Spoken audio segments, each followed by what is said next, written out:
Boa noite.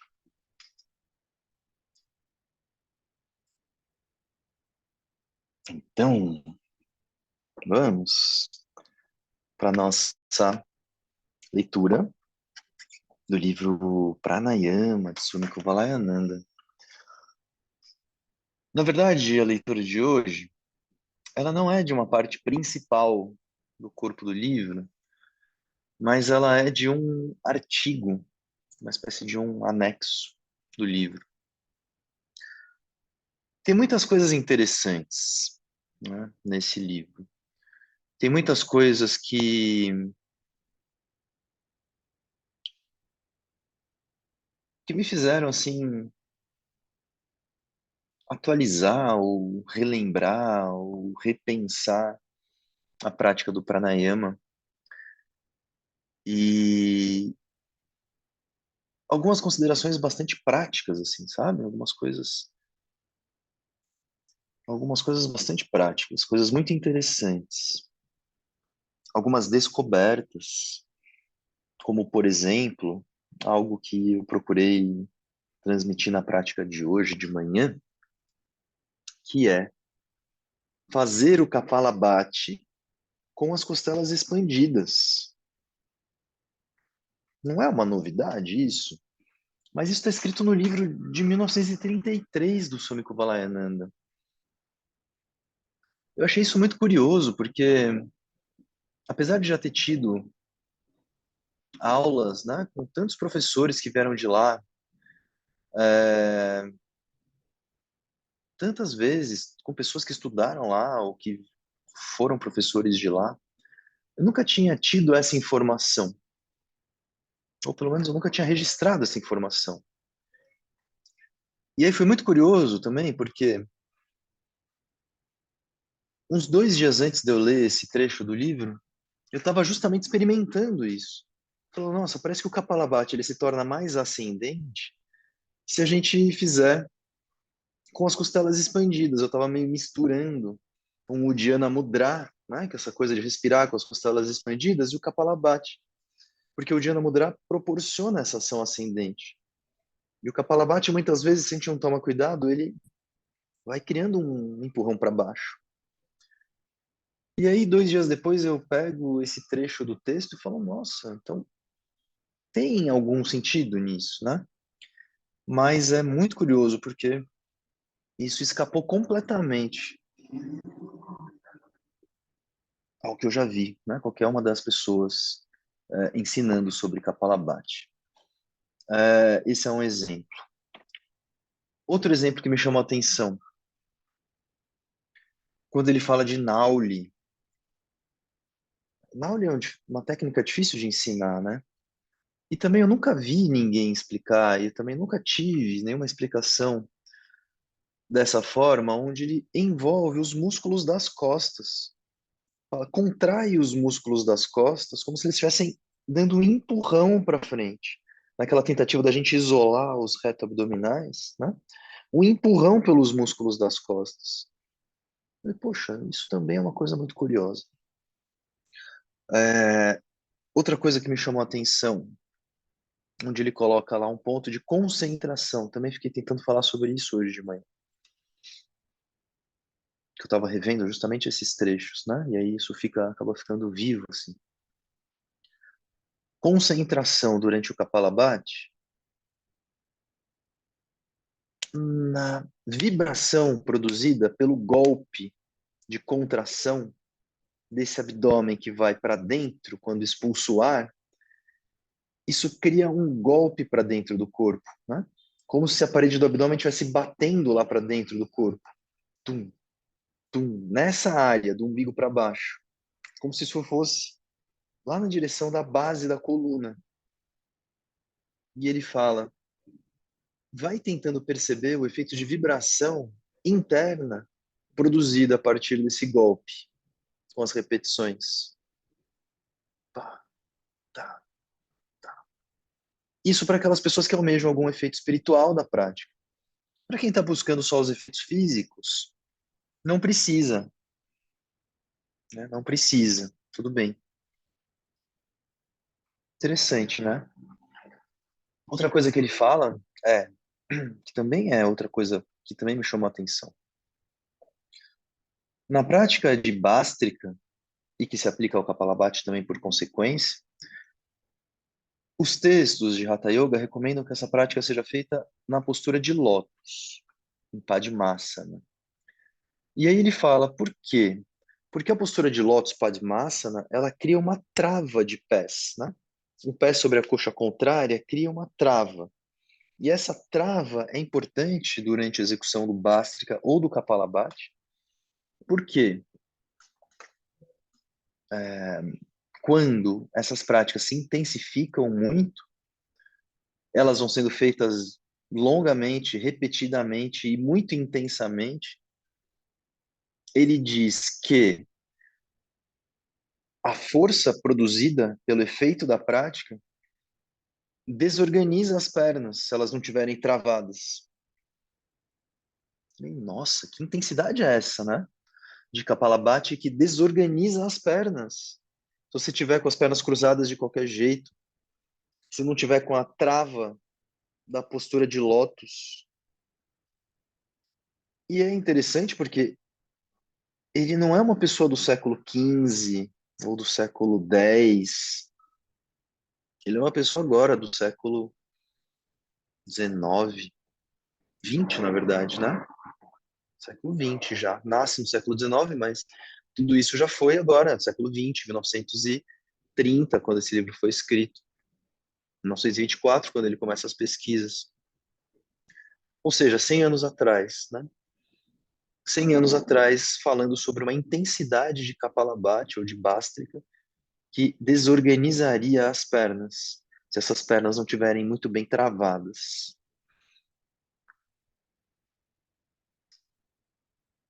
Eu acho que é interessante para a gente ter isso assim como referência. Bom, e alguns outros pontos do livro, mas esses foram pontos que me chamaram bastante atenção.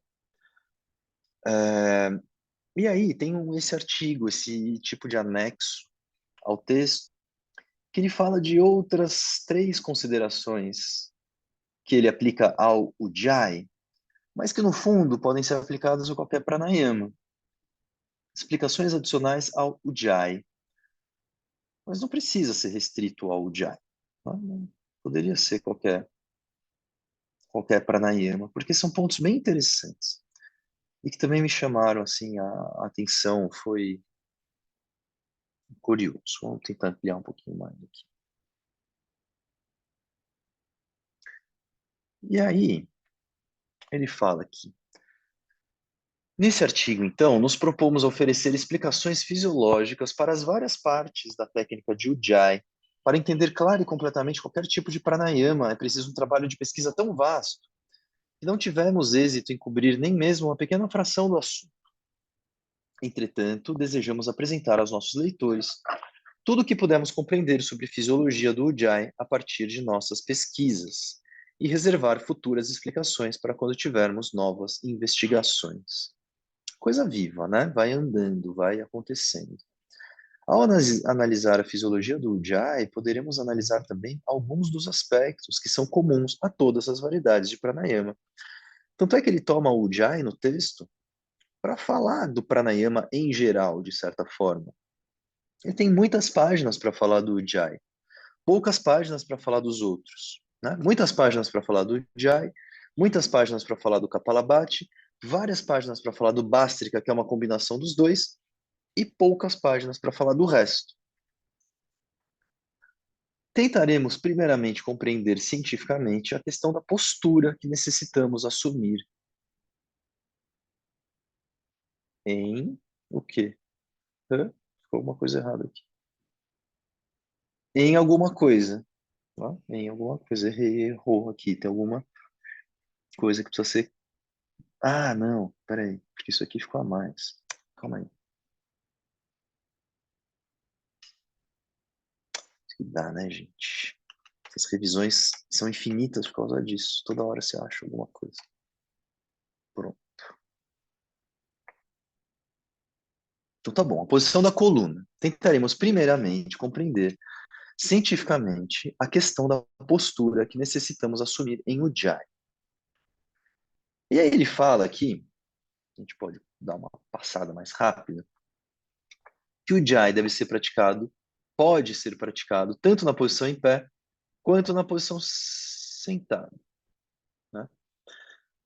É curioso essa coisa de praticar em pé, e ele diz aqui até mesmo caminhando, é curioso isso, eu nunca tinha visto isso também, achei curioso, me chamou a atenção.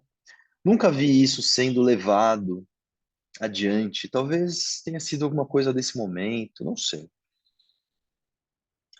Os praticantes que visam aspectos espirituais devem preferir a postura sentada. Bom, a gente vai preferir a postura sentada, seja ela sentada na cadeira, eu prefiro do que a postura em pé. Mas, enfim, pode ser praticado durante uma caminhada ou numa postura em pé. Também pode ser feito. Também é interessante.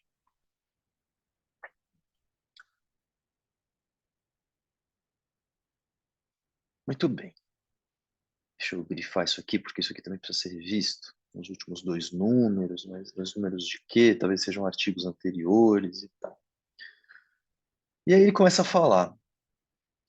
É, nos alongamos na análise da fisiologia dessa parte da técnica de Ujjayi em nosso artigo sobre posturas meditativas, em que rejeitamos a percepção segundo a qual a postura ereta da coluna vertebral é essencial para o correto funcionamento da medula espinhal.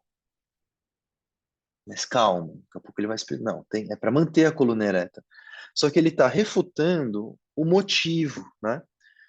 Então ele rejeitou o motivo, quer dizer, a coluna não deve ficar ereta porque isso é essencial para o correto funcionamento da medula espinhal. Isso é importante para outros motivos que ele vai explicar depois. Essa forma de dizer dá uma impressão um pouco errada, né? Parece que não é importante a coluna ereta, mas não é isso que ele vai falar. Nesse artigo, ressaltamos que, mesmo na posição mais ereta, a coluna continua a apresentar duas curvas naturais, que não podem ser endireitadas, e que o funcionamento correto da medula espinhal não pode ser afetado por qualquer curvatura da coluna. No mesmo artigo, mostramos que, devido às membranas que circundam o fluido e os tecidos gordurosos, a medula espinhal não é afetada por curvas, choques ou espasmos da coluna vertebral. Né? Então é interessante, a medula ela está lá, intacta, independente da posição, seja ela uma posição da coluna ereta, que tem naturalmente suas curvaturas, seja ela uma posição flexionada, lateralizada, torcida, inclinada, não importa. Depois de assim criticarmos essa visão popular, adiantamos nossa própria visão sobre as vantagens de uma coluna vertebral ereta. Então, quais são as vantagens, né? A eliminação da possibilidade de compressão das vísceras abdominais foi mencionada como principal vantagem de uma coluna ereta. E isso é muito importante.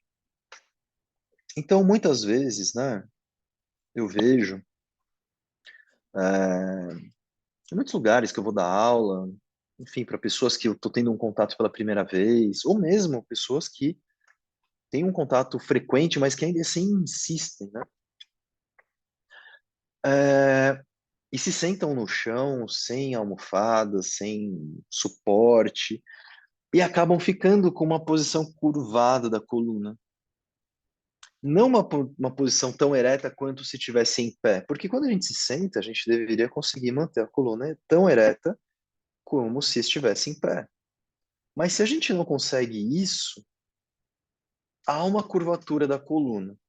E esse arredondamento da lombar para trás, né, ao invés de ter a sua curvatura natural, com cavidade, isso cria uma compressão das vísceras abdominais. E isso é a principal desvantagem, segundo esse artigo. A outra vantagem ali apontada foi, tem que arrumar todo esse artigo aqui, a minimização da sobrecarga, né? Então, se a coluna está com as suas curvaturas naturais, ela é feita, e essas curvaturas são feitas dessa forma, como um arco arquitetônico para distribuir a carga, distribuir as tensões. Mas se a gente curva a coluna, ao mesmo tempo a gente está sobrecarregando essa coluna. Afirmamos então que uma postura ereta imprime a menor sobrecarga possível sobre a coluna.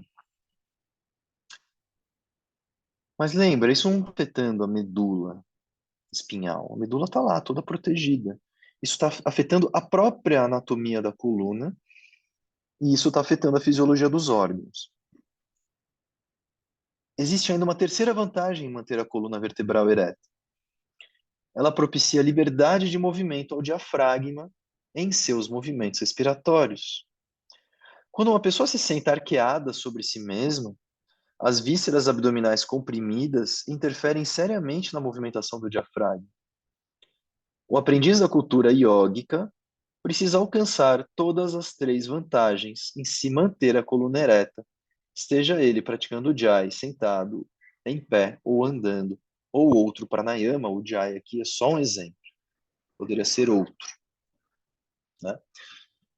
E é muito importante que a gente possa reconhecer na nossa prática o efeito disso. E essa é uma das principais questões, assim, da importância de ter consciência corporal, né? Reconhecer essas coisas. Porque se eu nem percebo que a minha coluna está curvada, eu também não vou perceber essa compressão das vísceras e também não vou perceber essa falta de liberdade dos movimentos do diafragma, e eu vou ficar lá fazendo um pranayama todo assim limitado, né? Diminuído. Enquanto o pranayama ele tem a conotação justamente oposta. Produzir expansão, produzir liberdade, ganho de espaço, descompressão. E essa compressão, essa posição arqueada da coluna sobre si mesma, gera um efeito oposto. Então, quando, né, a gente vai se sentar, e por isso, acho que esse é um dos motivos também, que eu tenho feito todo dia esse diagnóstico. Como é que está a sua força interna e a capacidade de se manter ereto? Porque se ela estiver baixa naquele momento, senta de outro jeito. Esse é o apelo, né? Quase implorando.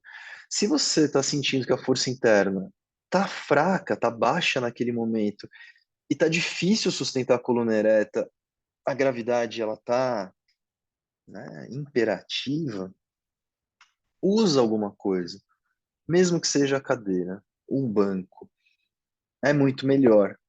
E restaurar a liberdade da coluna, das vísceras e do diafragma, do que ficar lá, nessa luta, que não é um propósito, não é um propósito do que a gente está fazendo. Mas a nossa cultura é implacável, né, em fazer a gente querer, mesmo assim, ficar lá. A gente fala, meu Deus, por quê? De onde vem isso? Caramba, quando a gente vai conseguir se livrar disso? Não é possível. É duro. Até a gente conseguir se livrar disso, e botar uma cadeira ali do lado e sentar na cadeira quando sentir que precisa, olha, isso é um ganho enorme. Pode parecer uma perda, mas é um ganho gigantesco.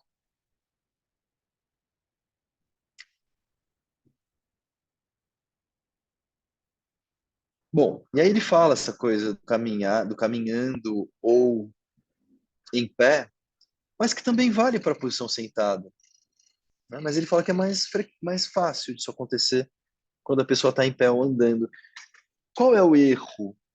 O erro é projetar o peito para frente, né? Proporcionando à sua coluna uma inclinação para trás.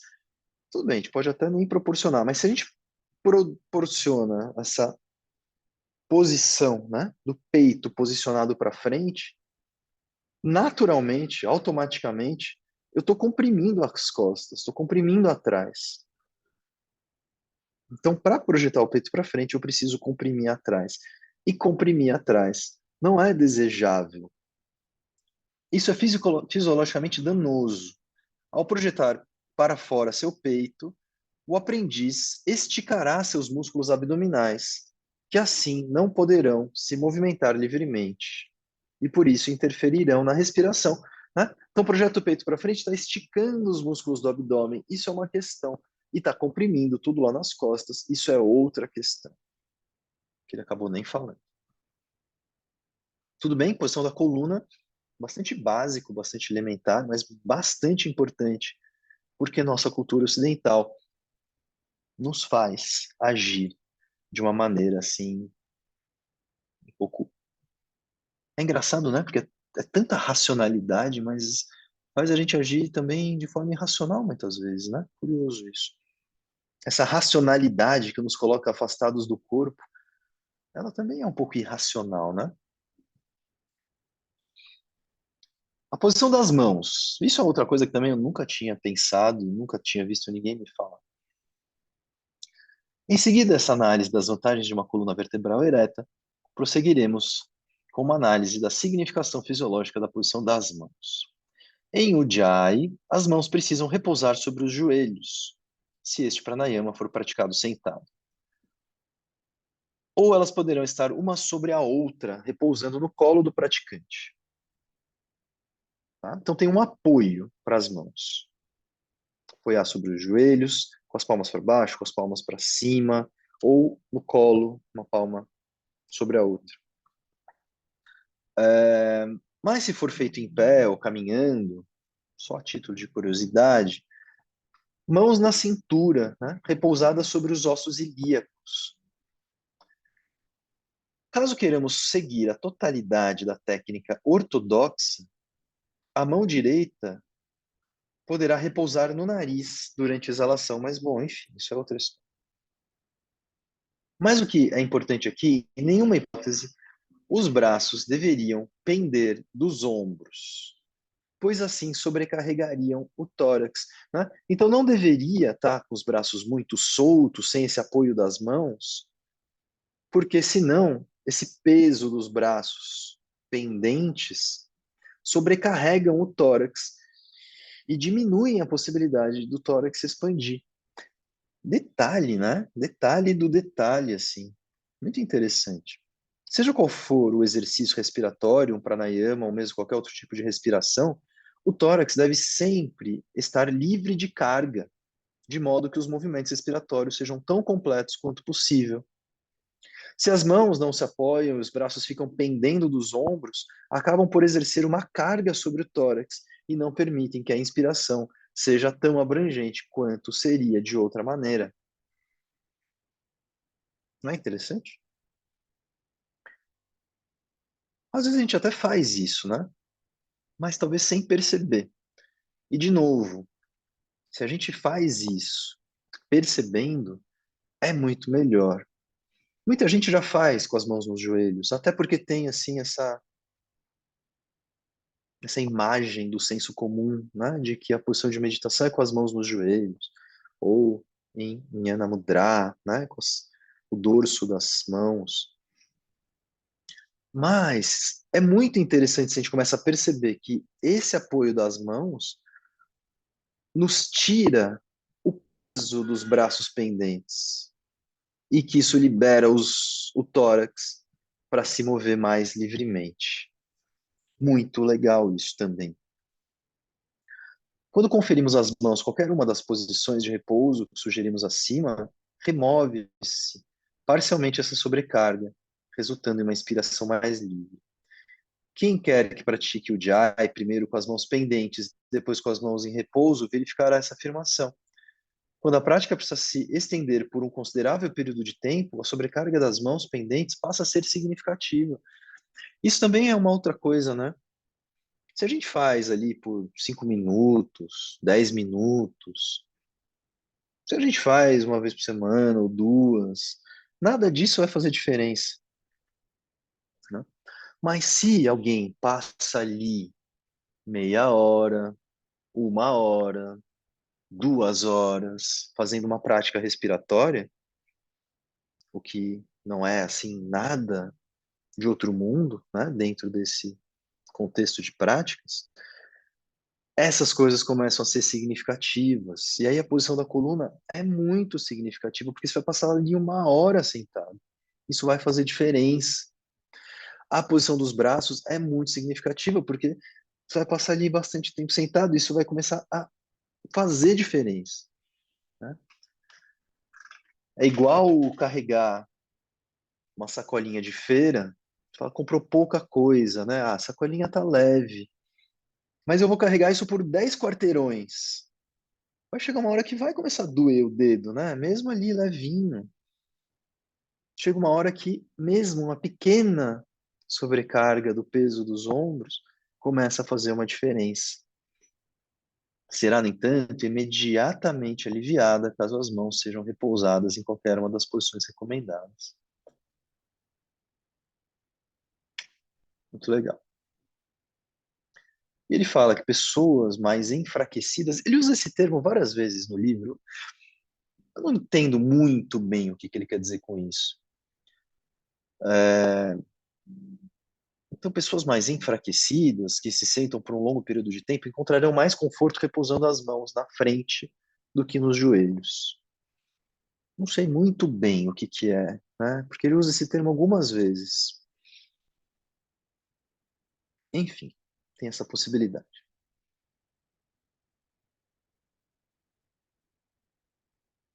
E aí ele fala da musculatura abdominal. Depois da coluna e das mãos, chegamos à consideração da musculatura abdominal. Aquilo que eu repito e repito e repito, né? É o que ele diz aqui.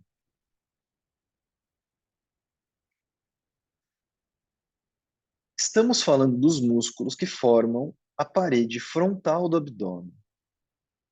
O Maxwell pergunta, onde estão sendo salvas essas aulas?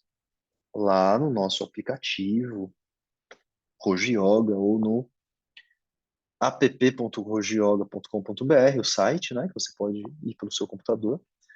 Tem uma linha de estudos de textos aberta para todo mundo que quiser acessar, onde esses estudos são colocados, tá? Então tem lá Lala e logo depois o Pranayama, Sadhana e depois todos os outros. Pranayama, Sadhana. Desejamos avaliar Pranayama principalmente pelo valor de oxigênio. Isso também ele repete várias vezes. Assim, o estudo dos músculos abdominais também prosseguirá sob o ponto de vista desse valor. Ao tomarmos o valor de oxigênio em nossa análise, precisamos determinar qual posição habilitará o praticante a inalar uma maior quantidade de oxigênio para seu sistema. Duas posições têm sido defendidas para a inalação. Praticantes ocidentais, que visam aos aspectos físicos, ao que nos parece, 1933, tá? Recomendam que os músculos estejam relaxados e sejam mantidos projetados para fora pela pressão das vísceras abdominais. Já falei isso várias vezes, né? Até peguei um livrinho aqui, como é que é? Ciência Hindu Yogi da Respiração, do Yogi Ramacharaka. Vamos ver se tem uma data aqui. Eu estava procurando uma data aqui, mas eu nunca achei uma data muito. Não sei de quando é esse livro, precisaria resgatar isso. Mas esse tal Yogi Ramacharaka, ele não é um indiano, ele é um desses ocidentais que se dá um nome de indiano, né? E ele foi um dos primeiros, assim, a difundir essa ideia que foi tão difundida, ele foi muito bem sucedido, porque muitos outros também continuaram essa propagação, né? De que a respiração correta, ela é essa tal respiração completa, onde primeiro se expande o abdômen, depois o meio do tórax, depois o alto do tórax. Tá?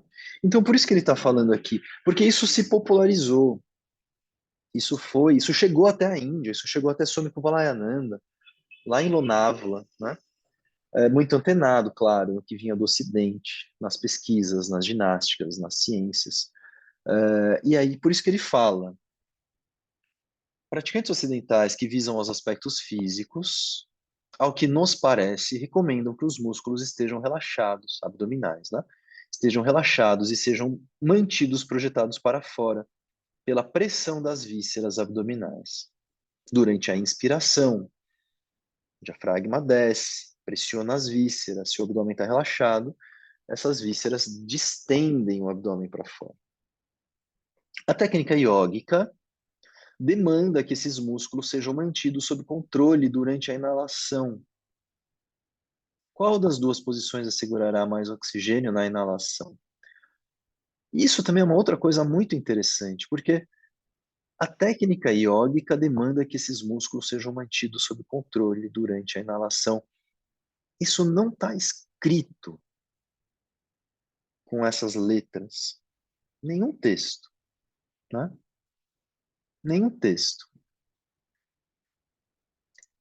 Então a gente precisa dessas pessoas, dessas e de outras, das pessoas que nos traduzem as coisas, né? As pessoas que ou transmitem por uma longa linha de transmissão, ou tem uma prática que consegue captar coisas que não estão nítidas nos textos e colocam isso de forma clara, para que a gente possa entender, porque não tem isso escrito. Como é que a gente faz então, né? Bom, enfim, qual das duas posições assegurará mais oxigênio na inalação?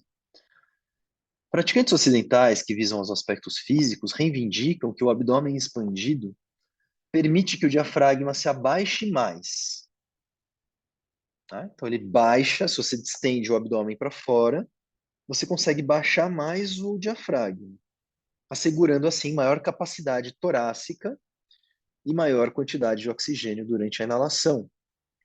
De acordo com eles, os músculos abdominais controlados, não expandidos, né, retardariam a descida diafragmática, conduzindo a uma menor expansão torácica, bem como a uma menor quantidade de oxigênio na inalação. Entenderam a proposição e o questionamento? Né? Então, quando se deixa expandir o abdômen para fora, o diafragma pode descer mais. E ao descer mais, ele puxa mais a base dos pulmões, e com isso, a defesa aqui é que com isso você tem uma inspiração mais ampla, né? Mais completa. Realizamos, porém, muitos experimentos científicos nesse sentido e concluímos que essas vantagens trazidas pela posição adotada pelos praticantes ocidentais não são apenas suposições.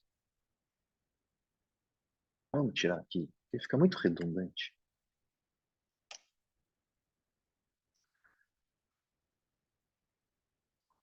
São apenas suposições. Em um desses experimentos, estudamos a pressão intraesofagal dentro do esôfago, causada pela inalação nos dois casos, com o abdômen expandido e sob controle.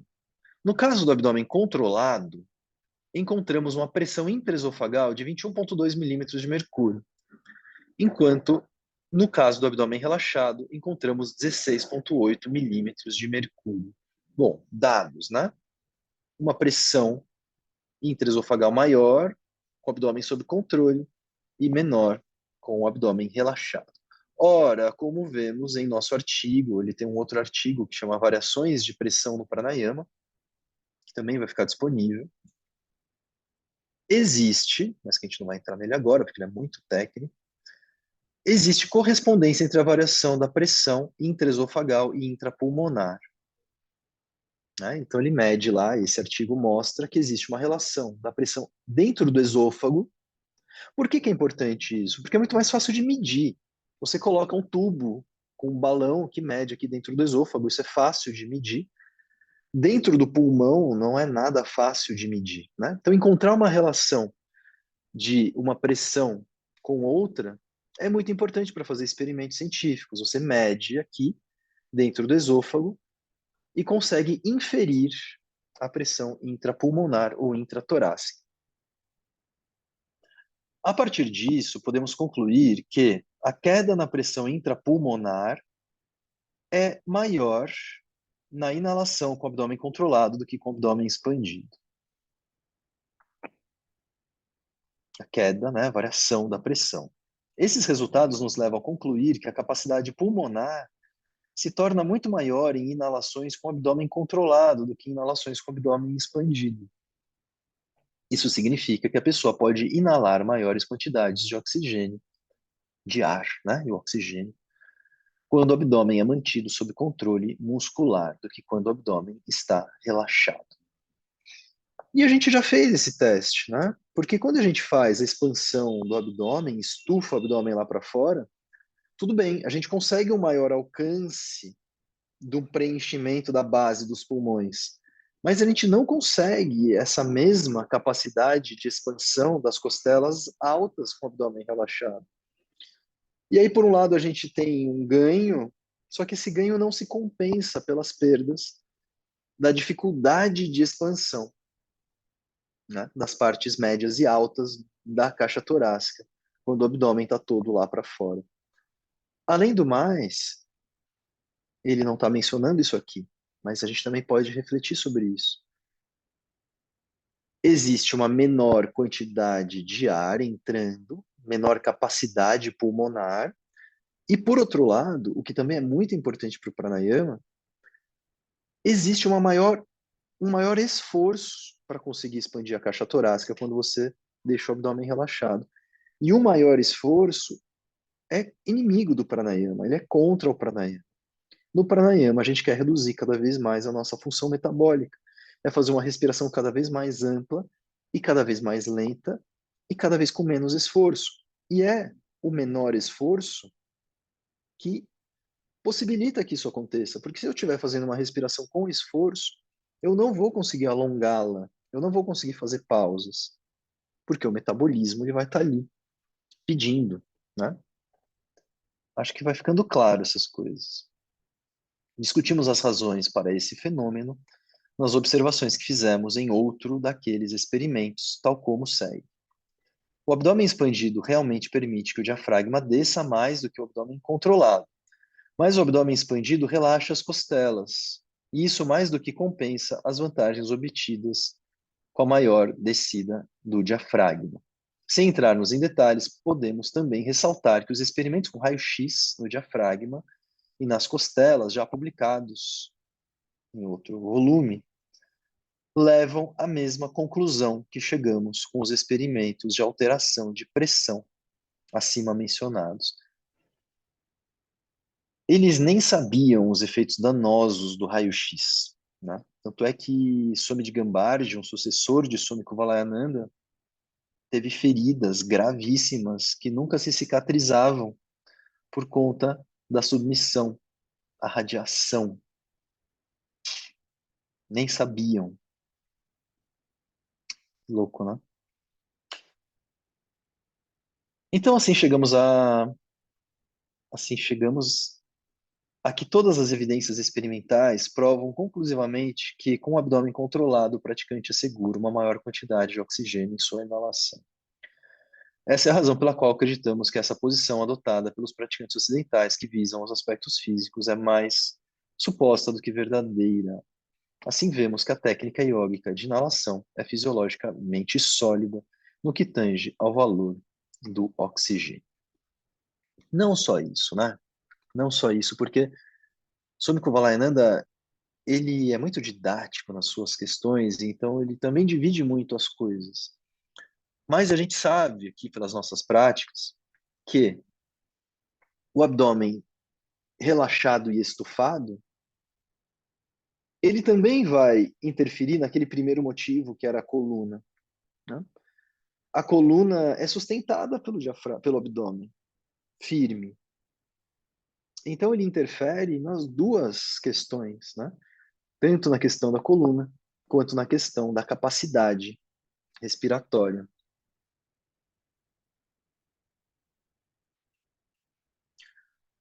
Questões aqui ou comentários. Miriam, tenho reparado em Ujjayi e Murcha na hora de inspirar. Sinto o tórax com uma compressão na frente, impedindo o ar entrar. Então teria que ver o que causaria essa pressão para liberar a respiração. né? Vou deixar aqui até aberto, Mira, se você quiser complementar a sua pergunta. Vou tentar entender aqui. Tenho reparado em Ujjayi e Murcha, na hora de inspirar, sinto o tórax com uma compressão na frente, impedindo do ar entrar. Onde exatamente? É aqui na parte frontal, sabe? Parece se fosse uma caixa e tivesse uma pressão aqui e o ar não conseguisse é, expandir, entendeu? Fica uma coisa assim. É, não dá para, não Acho que sei se sim. deu para entender. É, Em até Ujjayi porque até que a dá. gente vai. Pode falar, pode Não, falar. em Ujjayi acho que daria para entender, porque a gente está fechando aqui, né, um pouquinho a passagem. Mas assim, em Murtia não, né? Por que que na hora de eu inspirar É, ele mas não por isso, não por isso. é outra Eu coisa? acho que o motivo, para mim, é porque a gente vai, a gente tem construído uma forma de respirar, né? Essa respiração pranayâmica, ela não é simples. E à medida que a gente vai tentando sustentar os nossos preenchimentos, muitas vezes a gente não consegue esvaziar muito bem, né? Então você está ali tentando sustentar o coração expandido, os rins, o útero, né? E tudo isso criando pressões, porque a gente preenche isso durante a inspiração e tenta sustentar um certo preenchimento durante a expiração. Só que a diferença é que a gente está falando de outros órgãos, não dos pulmões, né? Os pulmões, eles têm que ter a liberdade de inflar e desinflar. Então, se eu estou sustentando, e é aí que vem também essa coisa interessante da separação entre ar e prana, né? Porque coração, rins, útero, diafragma para cima, tudo isso é sustentado por uma pressão de prana. Mas o ar que entra e sai dos pulmões, ele tem que ter liberdade, os pulmões têm que ter liberdade de preenchimento e esvaziamento, né? E criar esses espaços, assim, quando a gente encaixa tudo isso, deveria nos dar até essa liberdade de movimentação. Mas eu entendo completamente, até por também ter isso em alguns momentos, mesmo hoje em dia, tem dias que a coisa não está encaixando muito bem. Parece que essas pressões elas estão ocupando muito espaço. E aí talvez seja uma questão de solta. Tá, desfaz tudo isso então.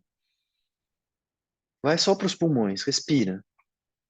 E aí você tenta deixar que a ação sutil, que é uma forma como eu tenho tentado falar nos últimos dias, uma ação sutil vá aos poucos se manifestando numa ação física.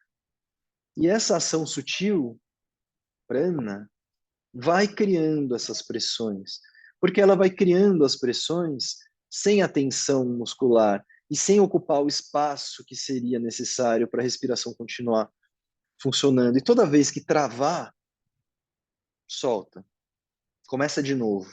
Porque é mais difícil corrigir no meio, sabe? Consertar o carro andando, trocar o pneu com o carro andando é mais difícil do que você parar, troca o pneu e anda de novo, sabe? E eu acho que essa pergunta é boa e eu tô ficando um tempo nela, porque eu acho que isso é uma questão que deve passar por todo mundo, ou quase todo mundo aqui, né? Pelo menos para mim passa, muitas vezes, muitas vezes. E são questões mesmo, assim. Falo, nossa, mas não estou conseguindo sustentar essa pressão, ou essa pressão está demais, isso não está me deixando respirar. Swami Kovalananda fala uma outra coisa que eu também acho muito importante dentro do livro. Ele fala sobre o cuidado em relação aos pulmões e o cuidado em relação ao coração. Ele fala que inspirações exageradamente profundas e pausas exageradamente longas podem trazer prejuízos para os pulmões. Né? Então, assim, não é para exagerar, exagerar, exagerar, exagerar, exagerar, exagerar, e pausa, e fica. Isso pode trazer prejuízo para os pulmões. Mas ele fala que uma expiração exageradamente compressora, né, causa mais prejuízo para o coração do que para os pulmões. E por isso a gente nunca deve chegar no final de uma expiração com a sensação de que a gente está apertando o coração, né? Então, os nossos limites inspiratórios e expiratórios, eles são dados por essas balizas, né? Até onde eu inspiro? Até onde eu sinto que eu posso inspirar sem começar a sentir que eu estou forçando os meus pulmões. E sem começar a sentir que eu começo a criar espasmo no diafragma. E sem começar a sentir que isso pode começar a criar espasmo no meu abdômen. E até onde eu expiro? Até onde eu não sinto que meu coração se aperta. Talvez não seja o máximo que eu consigo. O que sucede com o sistema nervoso parasimpático na respiração torácica, que se supõe que se estimula na respiração abdominal? Acontece a mesma coisa, na verdade, né? Pesquisas mais recentes, eu não sei exatamente o que fala sobre Kuvalayananda, não me lembro exatamente como ele trata essa questão do sistema nervoso, teria que ler de novo. Mas o que eu tenho acompanhado, pelo menos assim, de alguns artigos mais recentes, é que pranayama, ele sempre vai ter uma relação com o sistema nervoso parasimpático, né? Ele sempre vai ter uma relação de tranquilização desse sistema nervoso parasimpático, por mais que seja uma respiração torácica, tá? É... Teria que pesquisar melhor, talvez, para dar uma resposta assim um pouco mais completa, né? Mas isso também de que a inalação pela direita estimula mais o simpático, a inalação pela esquerda estimula mais o parasimpático, ou que aquece o corpo mesmo, né? Mede a temperatura. Isso não tem se comprovado. Pode até dar uma sensação de aquecimento, mas se você mede a temperatura, isso não se confirma. Pode até dar uma sensação de ativação, mas se você vai medir os impulsos nervosos, isso não se confirma, né? Então, ao que me parece, tá? São mais sensações de relaxamento quando você faz uma respiração torácica e de alerta, não agitação, claro, mas um estado de mente muito alerta quando faz a respiração mais torácica, mas é, a estimulação do sistema nervoso parasimpático ela acontece também, tá? Mas eu vou pegar o livro, vou ler, se eu estiver falando alguma coisa errada, eu corrijo, mando minhas erratas, como eu faço de vez em quando. É importante verificar as tensões nas costas. Se houver tensões nas costas, haverá um reflexo no tórax, né? É. A gente tem tentado liberar nossas costas com esses encaixes. Aquela expansão na área dos rins é importante para isso. Essa expansão na área do coração para trás é importante para isso. Essa coisa que eu comecei a falar hoje, talvez eu tenha falado alguma outra vez, mas assim, eu não insisti muito nisso. Na parte alta do tórax é como se o ar entrasse por aqui e saísse pela parte de trás, né? Vai trazendo um relaxamento um pouco maior para a musculatura das costas, o que faz com que as costas também participem da respiração. Essa coisa de peito para cima trava as costas. E aí o movimento respiratório ele não é completo, né? Tudo bem? Alguma coisa a mais?